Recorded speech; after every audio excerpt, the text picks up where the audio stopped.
Hello and welcome to everyone. Today, our guest is MMA fighter Efren Escareno.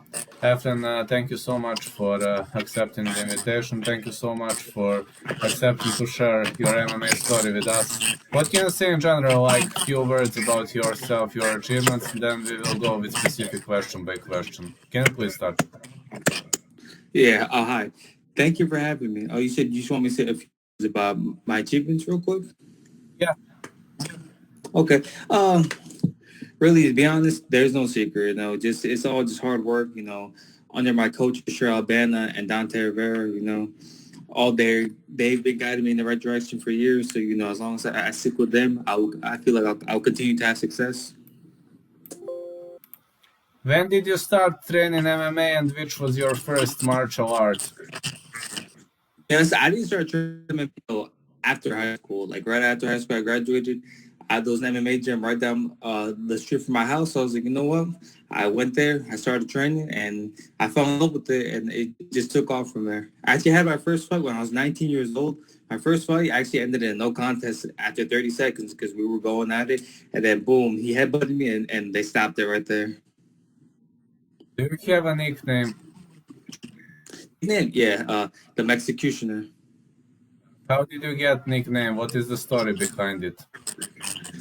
The name, to be honest, I didn't even come up with it. My coach came up with it. My coach, Ashur Albani, he's the one that came up with it. And then he came up with it, and I loved it, so I just stuck with it.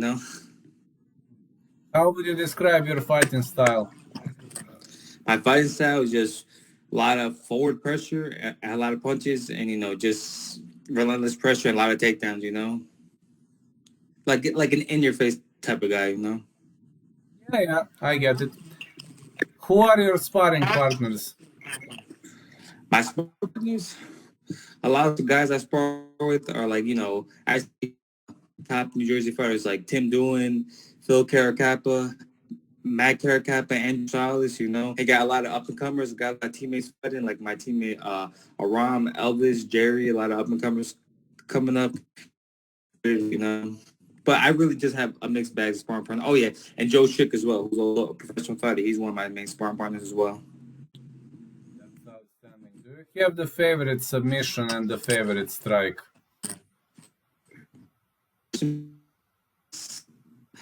My two favorite submissions are definitely the rear naked choke and which happens to be my only finish in MMA, or rear naked and armbar. My favorite strike, Yeah. the favorite strike, none in particular, just straight boxing. I have been planning on trying to incorporate more kicks, but I kind of just like love using my hands, though. Do you have the favorite animal? The favorite animal, I wouldn't say I really have the favorite animal, but if I had to choose one, I'll say a lion. And the favorite quote? Favorite quote.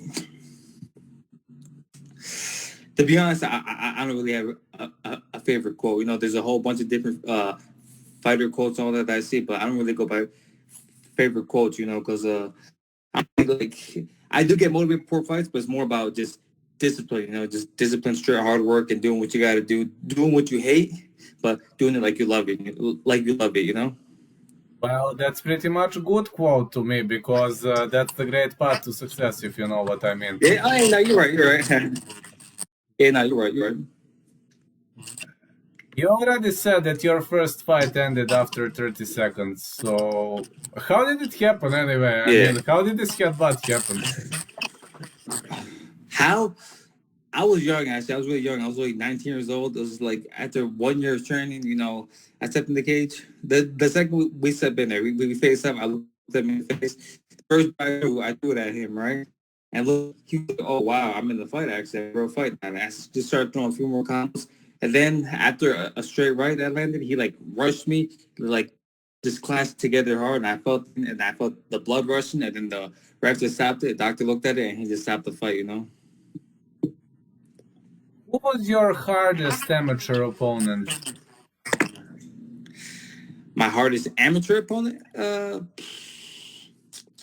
I would say the hardest amateur opponent was my only loss. His name is Aaron Kennedy. He ended up having a good amateur career as well. I just with him, He's really lost. I couldn't beat him because he just kept taking me down. But after that fight, I worked on my wrestling, and I've barely been taken down since. It was the easiest amateur match for you.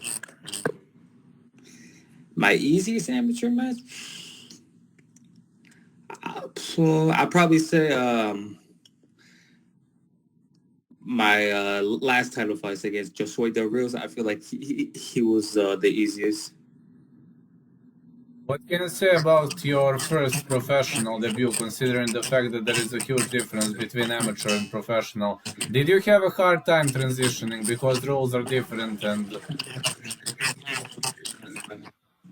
To be honest, I didn't really have too much of a hard time. I mean, I know there's more time, but I train harder. I train for, like 5 minutes all the time. So I'm in there. I'm always ready. I'm training at least twice a day, 6 times a week, just train as much as I can. So, it wasn't really too much hard of a transition, Just, the only big difference was no shin pads. Getting kicked, bare shin, it hurts, You just got to deal with it, though. You outworked your opponent in your professional debut. Was it a hard match for you, or it was just an ordinary routine? No, my pro debut was against Matthew Maldonado. Oh, yeah, he was a tough opponent. I was trying to put in the second round. I thought I was gonna be able to put him away, but he stood in there tough, But so he was a tough opponent. I can't lie. In the second round, he made one shot where it rocked me. I had to back up for 5 seconds, to get my shit together. But then then I continued forward on. But yeah, I'll say overall, yeah, it was a pretty difficult match. Your second professional fight is your only split decision win. So, what do you think about that bout? Oh yeah, the bat with Danny Ramirez. Yeah, Danny, I'll give him. He definitely was out of all the wins I had. He was definitely the hardest win, just because he's tough. Like he's in there in the first round. He was very difficult. I couldn't take him down in the first round. He was just tough, and he has good stand up. He was landing some shots, but I was landing some shots too. But then in the second round, I started.